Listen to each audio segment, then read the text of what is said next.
Welcome. Over the last few months, we've invited you into the Greenough house, and we've shared our stories with you. It is now October, when the leaves are starting to fall from the trees, leaving them barren across the sky, and wisps of wood smoke fill the air with their silvery transparency. So it is now time to pull back the layers, and our thoughts turn to the darker side, to our darker stories. We invite you inside, if you dare. Challenge accepted. My name is Sharon, and I'm a volunteer here at the Greenough house. I've decided to explore some of the more famous legends of the Greenough house, dressed in the spirit of Halloween as Cho Chang from Harry Potter. Let's see what we find. So I'm often here at the house at night by myself, and I remember a couple of years ago we had a medium come and visit, and she detected some major energy up on the staircase. She believes it was a woman who was really sorrowful and sad, and it seemed like she was grieving for children-like kind of company, or grieving for lost sons or daughters. So I think we know who that might be, but I wanted to go check out the staircase and see maybe if we feel something or see something.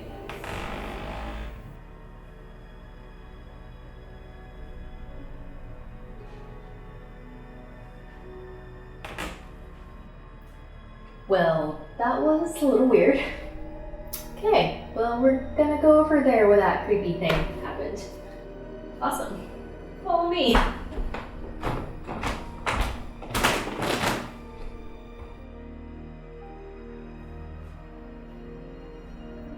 I mean, it doesn't really seem all that different from normal, but as the story goes, the second generation of Greenoughs has a daughter named Anna Greenough. She gets married to a prominent Southern attorney named Henry Burgwyn, so she moves down south. But every single time she has a child, that's 8 times, she comes back up to Jamaica Plain, so she loved her children. She loses one of her favorite sons at the tender age of 22 in the Civil War. He's known as the Lost Boy Colonel of the Confederacy. So maybe it's Anna that's crying for him and weeping on the staircase?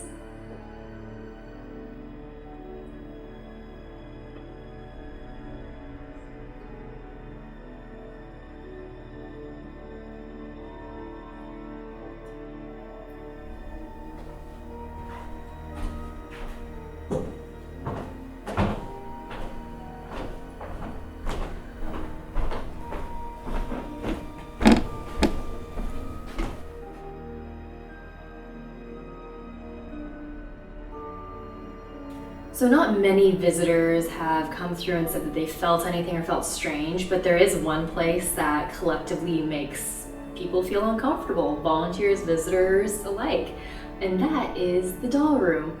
We have a collection of 19th century China porcelain dolls that have come from all over the world, Europe, China, made in America, and they're all on display here in this room. There have been reports of dolls moving around, them not ever being in the same place twice, weird things like the carriage randomly breaking and rolling on its own in this room. I don't go in this room, so I'll let you guys kind of fend for yourself in there. Good luck.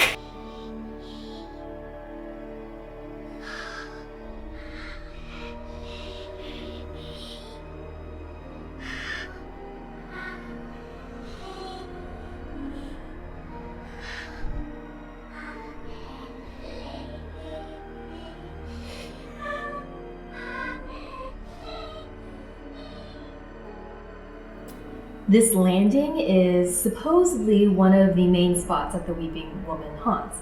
So I have my EVP app on my phone that I'm going to try to see if I can get a reading here.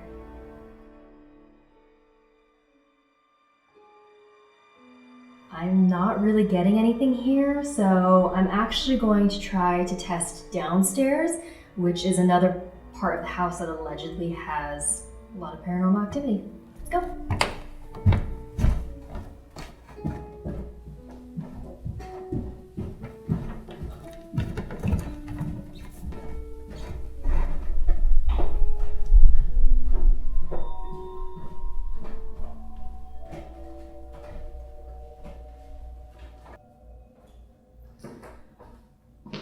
So we're gonna go down into the basement now, which is a part of the house that you never get to go on during any of the tours. So let's see if we can get a reading down there.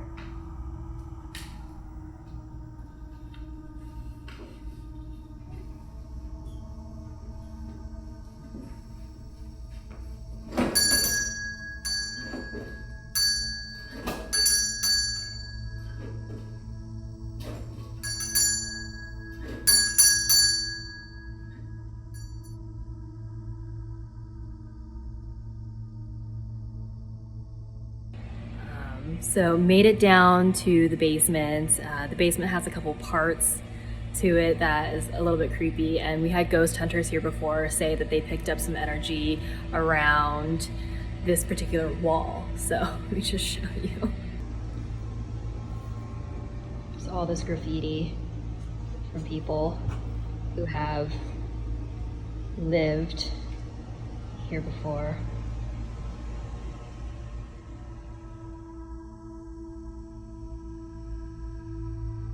Now we're in the basement, in the cellar. When the Lorings actually fled the Revolutionary War because they were loyalists, they buried down here all of their liquor and their wine and then walled it up so that no one can find it. And it wasn't found until almost 100 years later by the Greenoughs. Okay, well, just gonna ignore that. It didn't feel very scary, but oh my god, oh my god. I've been told one of the creepier parts about the house's history is that it was a graveyard during the Revolutionary War. It served as a hospital after the Battle of Bunker Hill, and both revolutionaries and loyalists would have been treated here for wounds and smallpox, and the dead would have been buried right outside.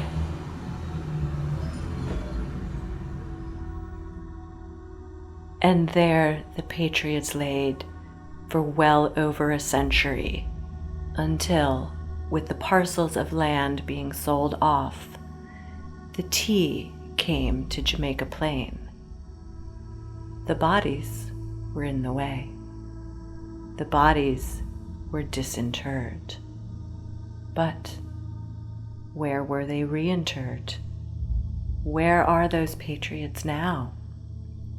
Do their spirits walk the grounds of Greenough House?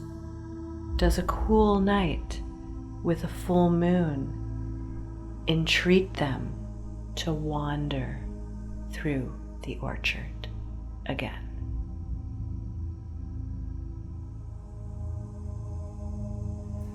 Thank you so much for following me on this ghost tour. I'm normally super scared of anything that has to do with ghosts or paranormal activity, and I don't think anything terribly strange happened, maybe like one or two really weird things. But if you have any questions about ghostly hauntings here at the Greenough House or at the Arboretum, drop your questions below. Thanks so much for joining me.